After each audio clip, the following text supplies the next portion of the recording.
Hello everyone, welcome to FITV, and my name is Clarence Chongo, representing Financial Insight. We are at Land-Linked Zambia 2025. It's a conference that's been happening at Ciêla Resort over the last 2 days. And we are at the Resorts International Convention Center, and I have the pleasure now of talking to Mr. José Matabel, who is the Managing Director. Regional Director. Or the Regional Director for Masasa Energy Group. So welcome. I hope I pronounce your name correctly. Yeah, I'm sure there was some error here and there. That's better than the most I've heard in Zambia, by the way. Okay. Yes. So tell us about Masasa Energy Group, what that company does, what it's about, and what your specific role, what that entails. Okay, my name is José Matabel. Yes, I'm the Regional Director for Masasa Energy Group. Masasa Energy, it's a trading hub with expertise in supply of white petroleum products. And we supply about 5 ports in the region. Okay. We supply from Matola and Beira in Mozambique. We supply as well in Zimbabwe through the pipeline to Masasa. We supply Dar es Salaam in Tanzania and Walvis Bay in Namibia. So our role is to make sure that we feed the oil marketing companies with white petroleum products across the region. And we've been doing it for some time through, of course, competitive prices and make sure that our customers also have continuous supply with excellent service. Okay. Nice. So we're talking about petrol, diesel, and the like. Correct. For that go into our petrol stations. That go into the local countries, to the oil marketing companies, and of course to the final end users at the end of the day. Okay. And Land-Linked Zambia is touted as the premier transport and logistics conference for the region. And this conference has been happening over a number of years. I just wanted to know whether this is your first time with this conference, and if it is, how you found it, and if not, if you've been before, when? Actually, it's the first time. It's good that you're asking that we are participating. Okay. And the reason why we're participating is because it's making a lot of echo on the market that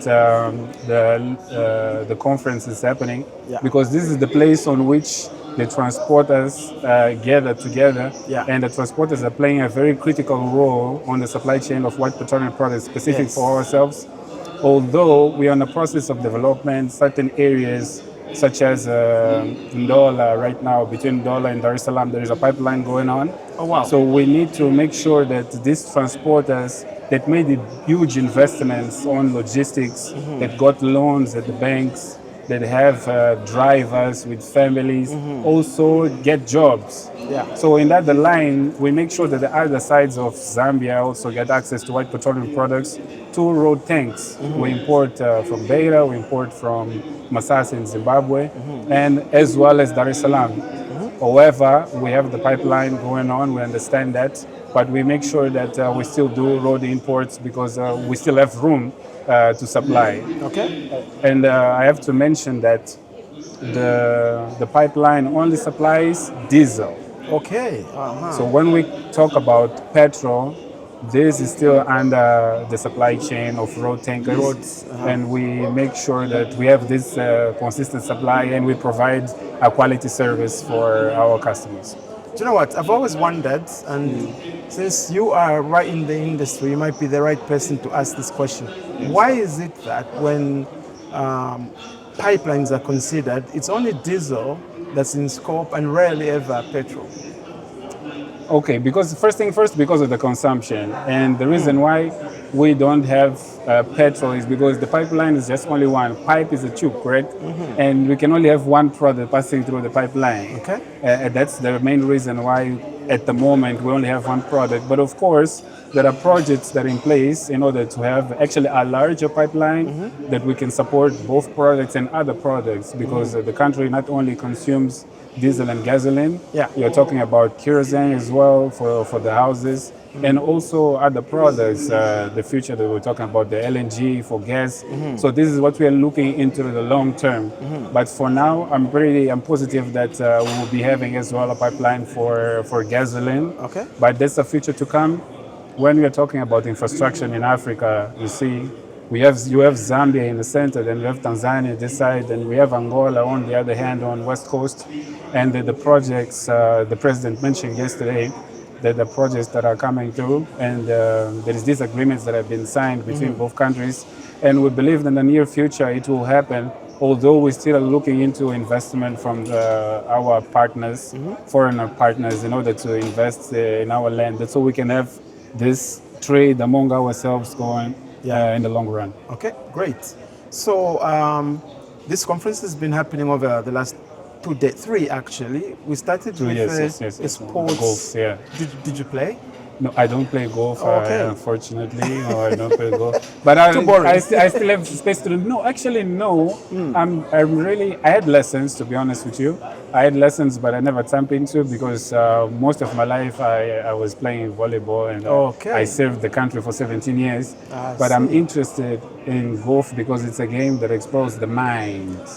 And I know that people that are goal-orientated play golf as well. And during COVID is when I thought in playing golf, because it's a sport that I can just play at my own. And for that factor, I would play, especially for the mind perspective of it. But that is it's challenging for me, and I'll take opportunity to learn. Okay. In any case, we started with a golf day, which was a fantastic day. And then we had conference day 1, which was yesterday. A full day of plenary sessions and breakaway discussions and so on. And today is obviously the last day. What's your experience been like for you? It's been fantastic. I have to mention the fact that we are the guest of honor, Mr. President at HH. The way he comes out when it comes to ability to sell the potential the country has, it's amazing to know that our top representative understands the challenge that entrepreneurs, that the businessmen are facing in the country, and supports us in such. I can mention one of the things that he brought up, which is related of non-stop borders.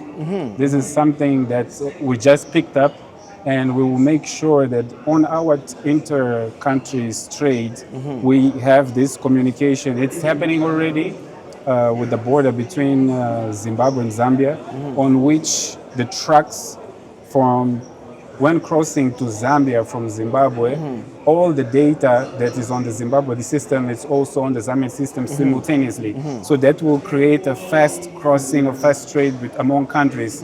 We would love to have that with Angola, we would love to have that with Botswana, with Mozambique, with Tanzania as well, in order to guarantee that we have fast trading communication between countries. This is one of the points that I can highlight. And there is other aspects as well. We're talking about regional-wise, Southern Africa.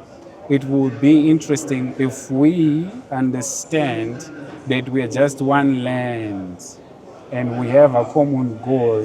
And we treat each other as brothers and sisters amongst our business people as well. And that will facilitate a lot, because in order the cargoes to reach to Zambia, they have to pass through to Mozambique or Tanzania, or West Coast in Angola. If we have this type of relationship on which understand the potential and the challenges that we are all facing, we can make our trading life more easier, faster, and effective. Okay, great. And did you have any official engagements with the conference itself? Officially, no, unfortunately. We expect to do such on next year. We've been on the Zambian market for some time, and we are known regional-wise as a white petroleum product supplier. And we intend to spread our capacity to supply, not just as a supplier at the ports, which is pure trading. We would like to tap into local markets in different countries, which means that we have to get license in order to build a proper vertical structure that starts from the port, starts from clearing, transportation, and proper distribution infrastructure in each country, in order to guarantee that more citizens in our continent have access of white petroleum products fast, easily, and effective. Great. We look forward to obviously seeing more of your thought leadership in future conferences. Thank you very much. And I would like to take this opportunity to thank you, unless you've got a final message for the camera, for Zambia, or for the world. My message would be that more youth engaged into trade. When it comes to Africa, we have endless potential. We understand there is a lot of loopholes that are there, and those are actually opportunities that we can use at our best. So we can take those challenges, turn them into opportunities. When it comes to every cargo that comes out to our continent, we need to work on the quality services. So anyone that has capacity to provide quality services, quantity service, so we can compete with the international market. We have endless commodities in our continent that we can export worldwide. So this is a great opportunity that we all can explore right now and become leaders on the minerals that we have and other commodities that we're exporting as well. Well, Jose, thank you very much for joining us. Most welcome. Thank you. Ladies and gentlemen, there you have it. This is day 2 of Land-Linked Zambia, and I've been chatting to Jose here from Masasa Energy Group. Clarence Chongo for Financial Insight. Get to know.